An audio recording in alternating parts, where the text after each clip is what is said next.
할렐루야! 말씀의 큰 은혜가 여러분 가운데 넘치기를 소망합니다. 설날은 좀 특별한 날인 것 같아요. 그죠?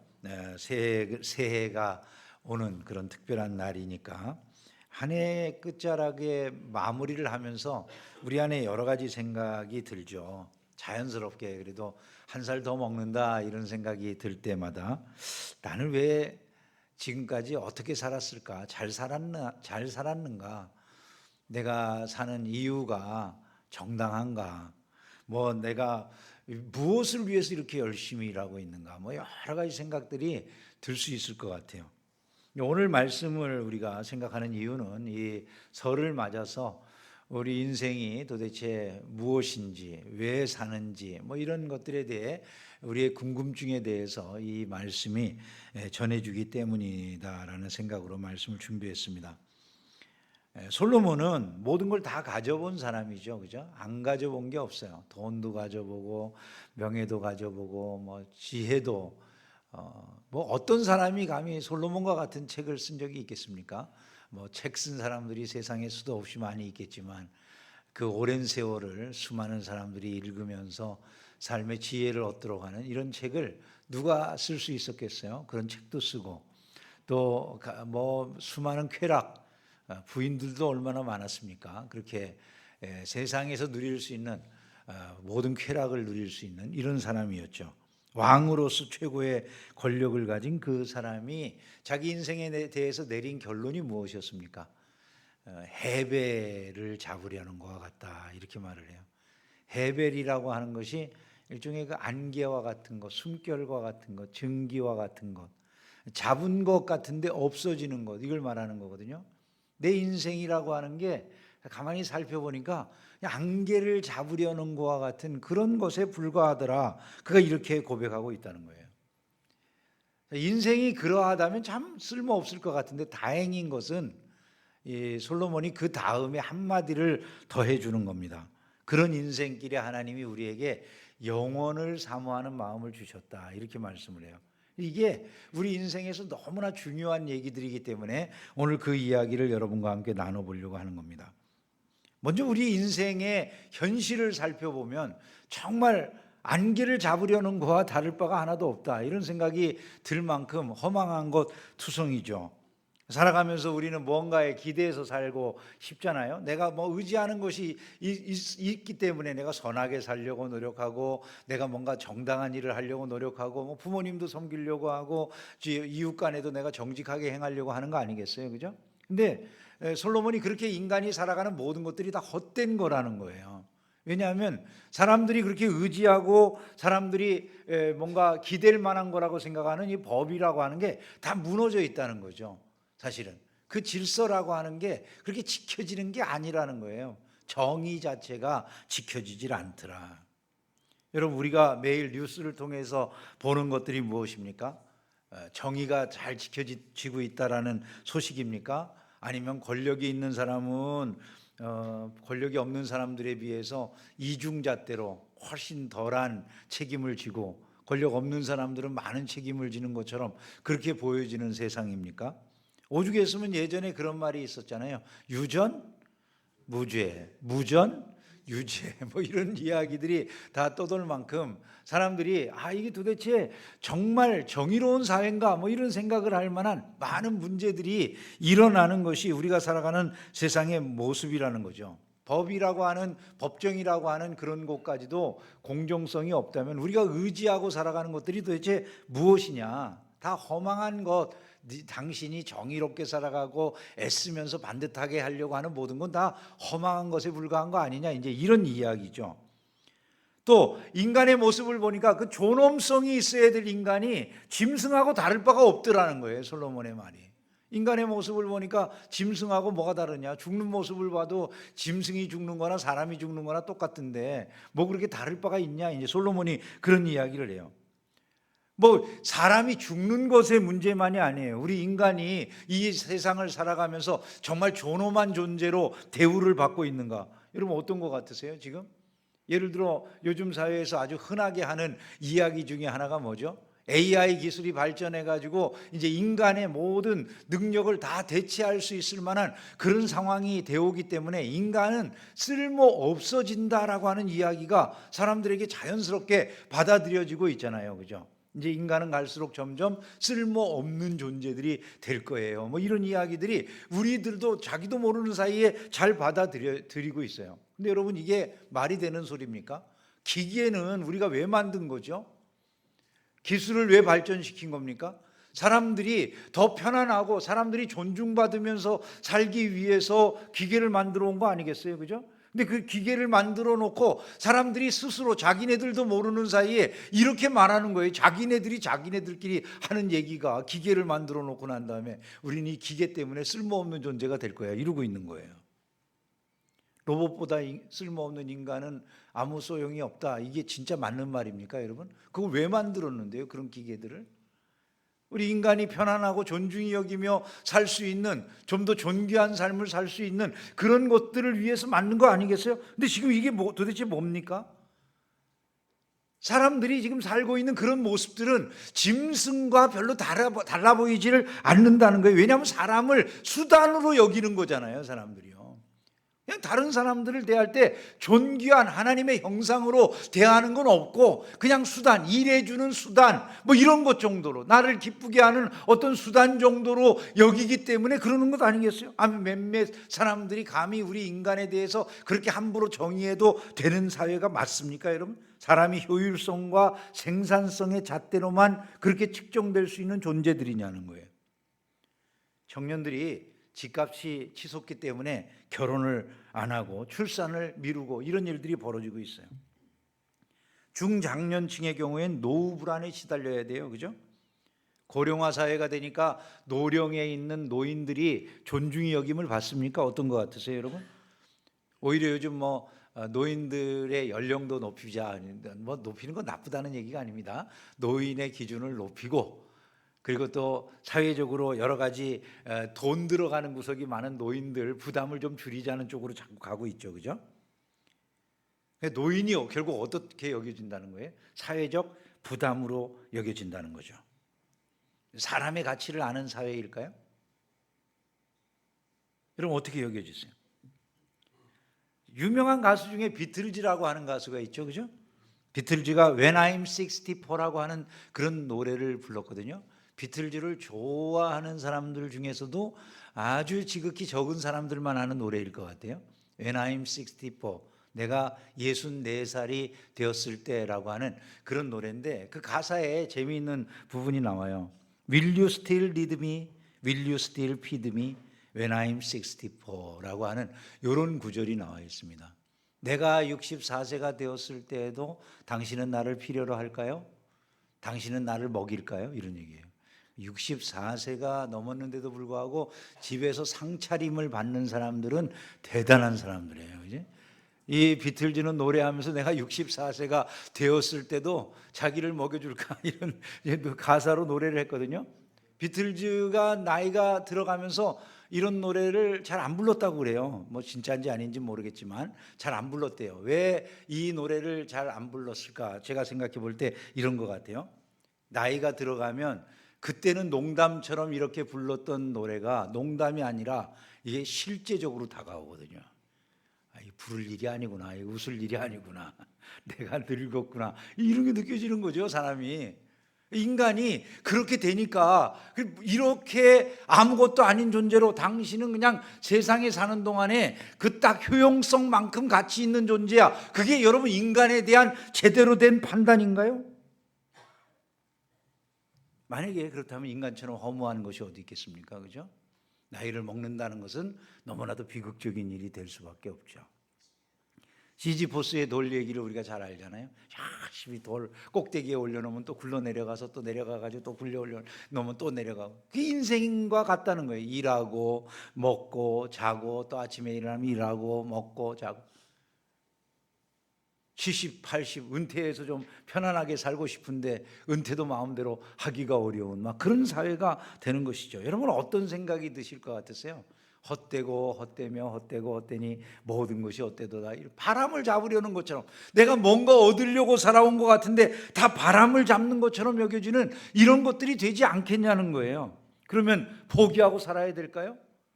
결코 그런 건 아니겠죠. 솔로몬이 아까 말한 것처럼 솔로몬은 그렇게 아무것도 잡을 수 없을 것 같은, 안개를 잡는 것 같은 해 아래의 인생들의 그 모습 속에서 그것만이 끝이 아니라 놀랍게 그 헛돼 보이는 인생들 안에 올람, 즉 영혼을 사모하는 마음들이 담겨져 있더라는 거예요. 사람들에게는 영혼을 사모하는 마음을 주셨느니라 이렇게 말씀해요. 영혼을 사모하는 마음. 이 영혼이라는 게 히브리 말로 올람이라고 하는 말인데요, 그 영혼을 사모하는 마음을 주셨대요. 여러분, 사람을 한번 생각해 보면 매우 독특한 존재라는 걸 금방 알 수 있어요. 예를 들어 우리는 유한한 존재잖아요, 그죠? 다 죽어요. 사람이 다 죽어. 다 죽으면 영혼이라고 하는 걸 꿈꿀 이유가 있어요, 없어요? 네? 아니, 꿈꿀 자체가 아무 필요 없는 거잖아요, 그죠? 다 죽으니까 영혼이라는 걸 꿈꿀 이유가 없을 것 같은데, 인간은 흥미롭습니다. 다 죽는데 이상하게 그 마음 속에는 영혼을 꿈꾸는 마음이 있어요. 그죠? 그게 우리 인간들이에요. 사람은 모든 것을 다 가지고 있는데 죽을 수밖에 없는데 흥미로워요. 그것 때문에 채워지지 않아요, 마음이요. 어떤 것으로 채워지지 않아요. 그 채워지지 않는 갈망을 어떻게 하지를 못해요, 사람들이. 여러분들이 잘 아시는 그 멜 깁슨이라고 하는 유명한 배우 있잖아요, 그죠? 멜 깁슨이라고 하는 그 배우가 돈 벌고 인기 없고 어마어마하게 사람들에게 칭송을 한 몸에 받고 있던 때 자기 인생은 다 망가졌다는 거예요. 아무것도 재미가 없어요. 그냥 죽고 싶은 마음뿐인 거예요. 그 인생의 위기 속에서 자기가 마음속에 떠올린 게 그 패션 오브 크라이스트라고 하는 예수님의 고난에 대한 영화를 만드는 거였고, 그걸 만들면서 이 사람이 변화를 받았다고 그래요.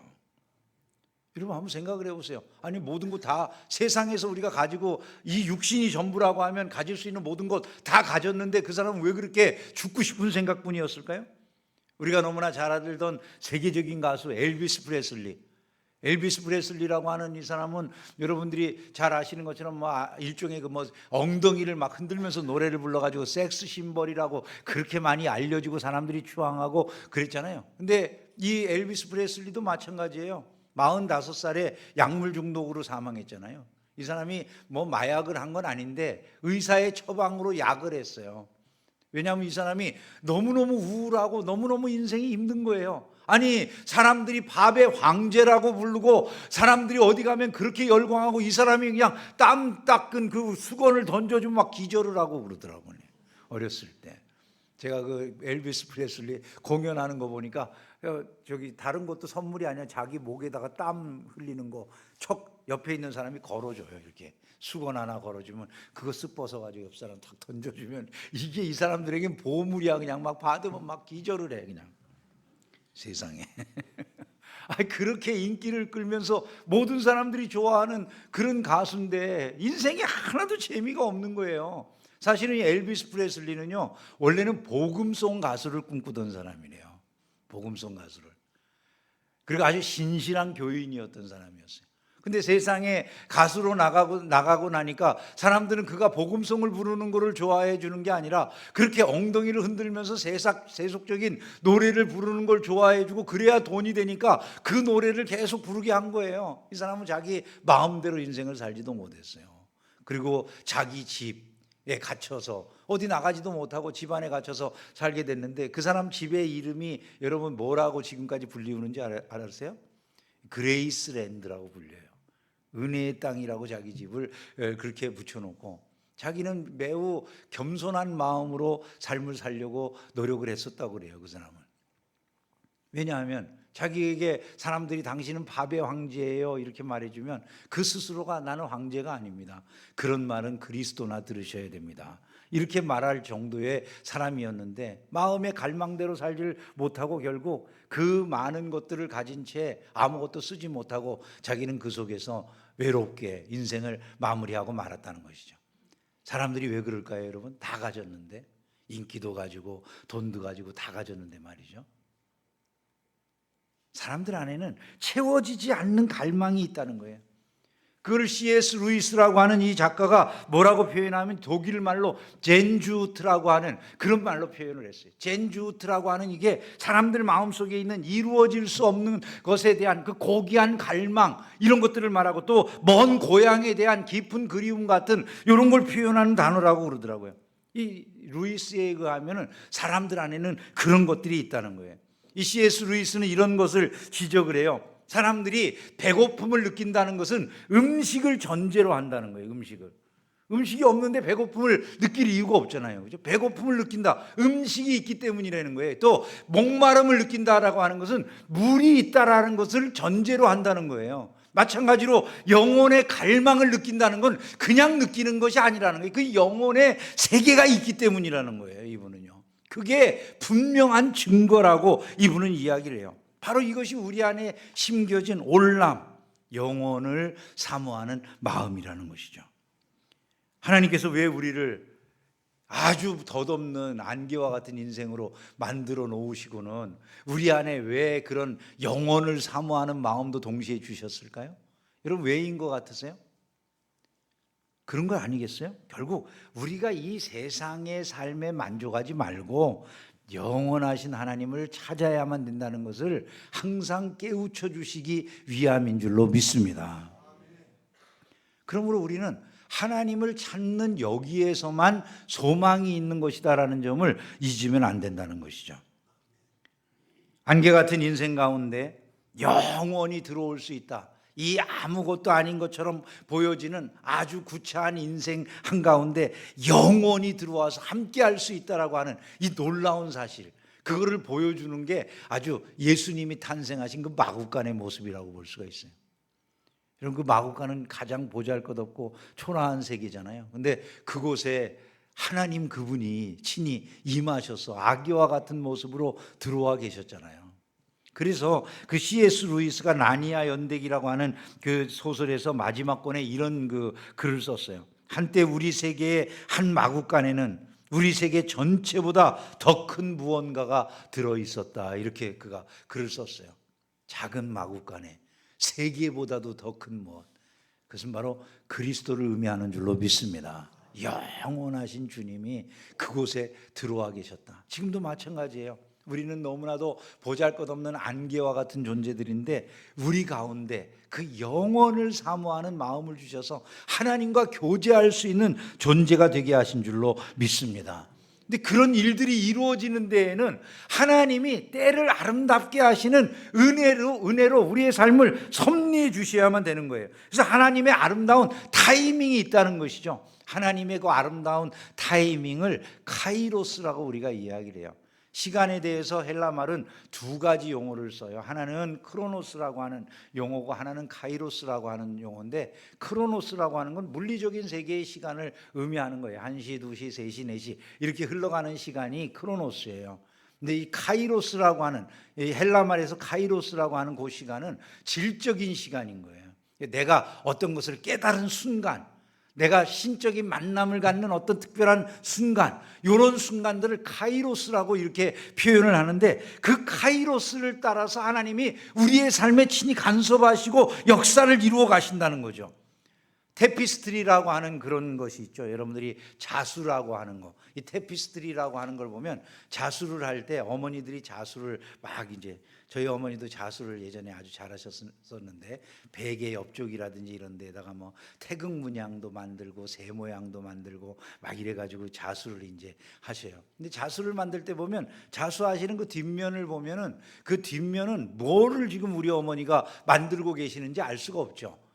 지금 이것도 보면은 자수 뒷면을 봐가지고는 지금 앞에 무엇이 있는지 잘 모를 아주 혼돈한 그런 모습이잖아요. 뭐 실밥이 여기저기 나와 있고 막 흐트러진 그런 모습이에요. 근데 다 완성되고 나면 그 뒷면에는 예쁜 새가 나오기도 하고 글이 나오기도 하고 막 이렇게 이제 변화되죠. 이것도 뒤집어 보면 어떤 모습이 될까요? 아주 선명한 글이 되는 거예요. 하나님이 너와 함께 하신다라는 이런 글을 수놓았는데 뒷면은 도무지 알 수가 없죠.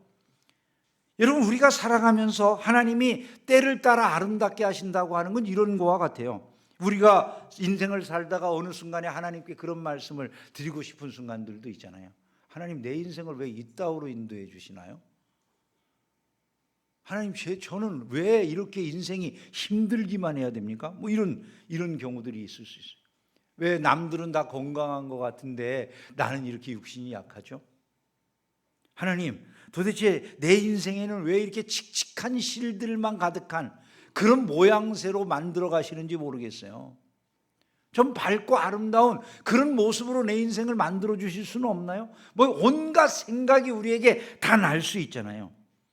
근데 결국 하나님께서 우리 인생을 빚어가는 과정 속에서 우리가 모든 것을 알 수는 없다는 거예요. 근데 하나님께서 어떤 카이로스의 순간, 그 때를 아름답게 완성시키시는 때가 있다는 것이죠.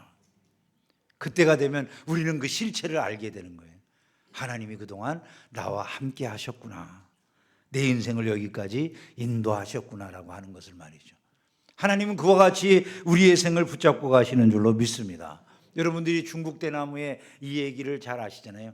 중국 대나무가 심어 놓으면 그 다음 해부터 조금씩 이렇게 자라나가는 게 아니라 2년, 3년, 4년 지나가도 막 움직임이 전혀 나타나지 않아가지고 야, 이거 농사 다 망쳤구나 이렇게 생각할 만큼 안 좋은데 갑자기 5년째부터 이게 폭발적으로 자라가지고 큰 나무가 돼버린다고 그러잖아요. 그런 일처럼 하나님께서 우리 가운데 지금 가만히 계시는 것처럼 보여지는 그 하나님의 침묵의 시간이 하나님의 부재를 의미하느냐, 하나님이 안 계신 것을 의미하느냐, 그건 결코 아니라는 것이죠. 하나님, 우리의 심령 깊은 곳에서 우리의 삶을 빚어가고 계시고 믿음의 뿌리를 깊게 내리셔서 마침내 하나님의 때 그 카이로스의 순간이 오면 우리의 삶을 크게 일어나게 하시는 일을 능히 이루시는 줄로 믿습니다. 여러분, 그와 같은 믿음을 가지고 살아가기를 주의 이름으로 축원합니다. 설교의 초두에 제가 세상이 다 어그러져 가지고 정의가 다 무너진 이런 세상에 대한 말씀을 드렸잖아요. 법정에서도 악이 행해지고 만약에 정의가 무너진 현실이라고 그러면 우리가 속으로 아니 그러면 도대체 의롭게 사는 게 무슨 의미가 있느냐, 인생은 헛될 뿐이야 이렇게 생각할 수 있을지 모르지만 그게 아니라는 거죠. 결국 하나님의 때 그 카이로스의 순간이 오면 하나님이 모든 것을 판단하시고 심판하시고 바로잡으신다, 이것을 성경은 우리에게 교훈하고 있다는 거예요. 그렇기 때문에 우리는 정의롭게 살아야 되고, 그렇기 때문에 그 하나님 앞에서 비록 모든 것이 내 뜻대로 이루어지지 않는 순간에조차도 결국 선을 선이라고 해주시고 악을 악이라고 판단하실 그 선하신 하나님 앞에 우리가 서게 될 날을 생각하면서 마지막 판단을 기다리는 자처럼 끝까지 인내의 정신을 유지해야만 된다는 것이죠. 이것이 바로 저와 여러분의 모습이 되기를 주님의 이름으로 축원합니다. 우리의 일상은 영혼과 연결되어 있다라고 하는 것이 솔로몬의 깨달음이었어요. 사람이 사는 동안에 기뻐하며 선을 행하는 것보다 나은 것이 없는 줄을 내가 알았고, 사람마다 먹고 마시는 것과 수고함으로 낙을 누리는 것이 하나님의 선물인 줄을 또한 알았도다, 이렇게 말을 해요. 솔로몬이 말하는 게 뭡니까? 우리의 일상의 지극히 소소한 부분들, 이 모든 게 다 하나님의 선물이라는 거예요. 먹는 것, 마시는 것, 이런 모든 것 하나하나가 다 하나님의 선물이래요. 여러분, 아멘입니까? 그 일상 속에서 사실은 우리가 올람의 은혜를, 즉 영혼을 사모하던 중에 그 영혼을 만나는 은혜를 누리게 된다는 거예요. 여러분들이 잘 아시는 프랑스의 로렌스라고 하는 사람, 17세기에 프랑스의 로렌스 형제라고 하는 수도사가 있었다고 그러죠. 이 사람은 수도원 부엌에서 설거지를 하고 음식을 짓고 청소를 담당하던 뭐 이런 사람이었다고 그래요. 그 수도원 내에서는 제일 허드렛 일 하는 그런 사람 중에 한 사람이었다고 하는데, 흥미로운 것은 나중에 그가 남긴 그 기록들을 통해서 당시에 그 수도원에서 수도했던 어떤 사람보다도 가장 수도를 깊이 한 사람을 이 로렌스라고 하는 사람으로 그렇게 사람들이 인정하게 돼요. 왜 그렇게 인정하게 되냐면 이 사람의 고백이 이래요. 부엌의 시끄러운 소음과 여러 사람이 동시에 여러 가지를 요구하는 북적거림 속에서도 나는 마치 무릎을 꿇고 하나님 앞에 서 있는 것처럼 평온하게 하나님을 느낍니다, 이렇게 써놨어요. 여러분, 이 말씀이 무엇을 의미하는 것 같으세요? 이 사람에게 있어서는 그 지극히 평범해 보이는 허드렛 일, 가장 낮아 보이는 그 노동이 우리가 생각할 때 그거 그냥 아무런 쓸모없는 허무한 일처럼 여겨지는, 헤벨에 속해 있는 그런 것처럼 여겨지는 일들이라고 하는 게 이 사람에게는 오히려 하나님을 만나는 시간들이었다는 거예요. 그것이 이 사람에게는 올람의 시간이라는 거죠. 여러분 한번 생각을 해보세요.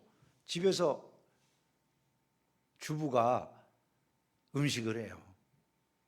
남편을 위해서 음식을 하고 아이들을 위해서 음식을 해요. 속에 이런 생각 많이 들지 않으셨어요? 아이씨, 나는 맨날 뭐 밥 짓는 밥순이냐, 네가 좀 해라. 그런 생각하면서 해본 적이 있으시죠? 그죠? 그렇게 할 수 있잖아요, 충분히. 승질나게 하니까. 근데 여러분, 그렇게 됐을 때 우리의 일은 헤벨이에요. 그죠? 내가 하는 모든 것들이 그냥 고생하고 애쓰는데 의미 없이 허무한 안개를 잡으려는 것과 같은 그런 일을 우리가 해나가는 것일 수 있다는 거죠. 근데 만약에 내가 그 순간이 하나님을 예배하는 순간이라고 생각하고 사랑을 실천하는 순간이라고 생각을 한다면 어떨까요, 여러분? 그 평범한 일도 하나님을 향한 영광의 순간으로 능히 바뀔 수 있다라고 하는 것을 말씀하는 것이라는 거죠. 우리가 먹고 마시고 일하는 모든 것들을 하나님의 선물이라고 하면 얼마나 생각할까요? 많은 경우 우리는 그냥 억지로 하는 일들이 되어버리는 경우들이 있지 않겠습니까? 그때 그 많은 일들은 우리에게 무엇이 될까요? 자기도 모르는 사이에 헤벨이 되어버리지 않을까요? 여러분들이 운동선수들을 아시잖아요. 운동선수들 굉장히 뭐 돈도 많이 벌고 요즘 스포츠 스타 하면 대단하지만, 만약에 어떤 운동선수가 평생 축구선수로 살면서 막 축구 잘해서 돈도 많이 벌고 그렇게 살다가 하나님 나라에 갔어요. 너 세상에서 뭐 하다 왔느냐? 공 차다 왔습니다. 하나님께서 잘했다 이렇게 이야기하실까요? 공 차다 왔다는 게 의미가 있을까요? 목사님 그래도 여러 사람들에게 기쁨도 주고 즐거움도 주지 않았습니까? 근데 여러분 생각을 해보세요. 하나님께 그게 무슨 의미가 있을까요? 김신옥 선수라고 하는 축구 선수가 있었다고 그래요. 뭐 진격의 거인이라고 불리웠던 아주 그냥 축구 선수로는 최고의 명성을 얻던 한 선수였다고 하는데요. 제일 인기가 있던 그 순간에도 이상하게 돈도 벌고 사람들에게 인기도 있고 그러는데 마음이 공허하더라는 거예요. 채워지질 않는데요. 그래서 항상 죽고 싶은 마음에 시달리고 그랬는데 이 사람이 믿음이 생겼어요. 하나님을 믿게 됐어요. 어떻게 됐을까요? 자신을 축구하는 목회자로 사람들이 불러주게 됐어요.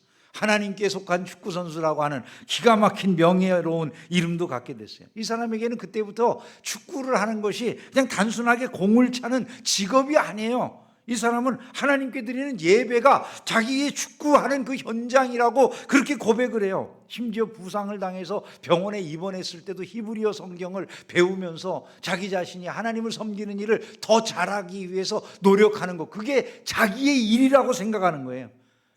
헤벨이었던 축구가 이 사람에게 올람의 축구로 바뀌어진 줄을 믿습니다.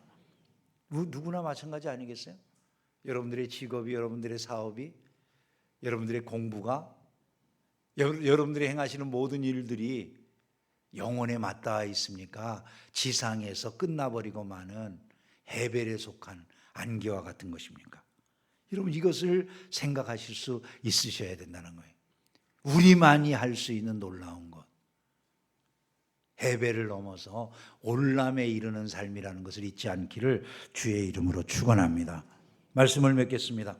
전도서 3장의 이 말씀은요, 우리에게 인생이 허무하니까 포기하고 살라는 것을 가르치는 게 결코 아니죠. 오히려 그 반대인 거예요. 인생의 허무함을 정직하게 직면할 수 있을 때 비로소 우리 안에는 영원하신 하나님을 갈망하는 마음이 생기고 그것을 통해서 진짜 의미 있는 인생을 살게 된다. 바로 그것을 우리에게 교훈하는 것이죠. 삶을 다시 한번 돌아보십시오. 인생이라고 하는 게 그렇게 의미가 있습니까? 돈 벌고 애쓰고 수고롭게 살아가는데 정말 위에 계신 하나님이 없다고 생각을 해보세요. 우리의 인생이 과연 얼마나 존귀하게 느껴지십니까? 기계만도 못한 그런 존재로 세상에서 평가하고 버려질 날이 얼마 남지 않은 그런 인생이라는 생각이 들지 않으세요, 여러분? 그런 세상을 여러분들이 용인한다면 여러분들은 어쩌면 이 세상에서 그와 같은 종류로 자기를 판단하고 있는 거 아니겠어요? 안개같이 덧없이 지나가는 그런 인생길이지만 우리는 전혀 다른 존재로 올람에 기대어서 할 수 있는 존재로 새롭게 빚어졌다는 사실을 잊지 않기를 주의 이름으로 축원합니다. 내 인생이 지금 막 테피스트리처럼 막 엉키고 성키고처럼 보여질 수도 있겠지만 실망할 필요가 없어요. 왜냐하면 하나님이 분명하게 내가 하나님을 의지하고 있다면 내 인생을 아름다운 무늬로 직조하실 것이 분명하기 때문인 줄로 믿습니다. 그러므로 오늘부터는 일상을 좀 다르게 봐야 되지 않겠어요? 내가 일하고 있는 부엌이, 내가 일하는 사무실이, 내가 뛰고 있는 운동장이, 내가 공부하는 학교가 내가 하나님을 만나는 거룩한 장소로 변화될 수 있도록 그렇게 모든 일을 행해야 될 줄로 믿습니다. 먹고 마시고 일하고 쉬는 모든 것들이 하나님의 영광을 위한 것으로 변화되어지도록 노력하는 하루하루를 살아가기를 주의 이름으로 축원합니다. 금년은 이렇게 다짐하며 살아보면 좋지 않을까 생각이 돼요. 일상의 모든 것을 하나님의 선물로 감사하면서 살아가겠습니다. 기쁨으로 선을 행하며 이웃을 섬기는 하나님의 손과 발이 되는 삶을 살겠습니다. 하나님의 때를 신뢰하면서 인내로 기다릴 줄 아는 믿음의 삶을 살겠습니다. 영원하신 하나님 경외하면서 매일의 삶을 살아가겠습니다. 이것이 저와 여러분의 고백이 되기를 주님의 이름으로 축원합니다. 흙에서 온 존재, 그죠? 저와 여러분들이 그런 존재예요. 육신인 존재들, 결코 하늘을 꿈꿀 수 없었던 우리들이 이제 영원의 세계를 꿈꿀 수 있는 그리스도 안에서 새로운 피조물이 된 줄로 믿습니다. 그 영원의 세계를 결코 놓치지 마세요. 굳건하게 붙잡고 흔들림 없이 한 해를 전진하시는 가운데 하나님의 은혜와 복을 크게 누리는 성도들이 다 되시기를 주의 이름으로 축원합니다.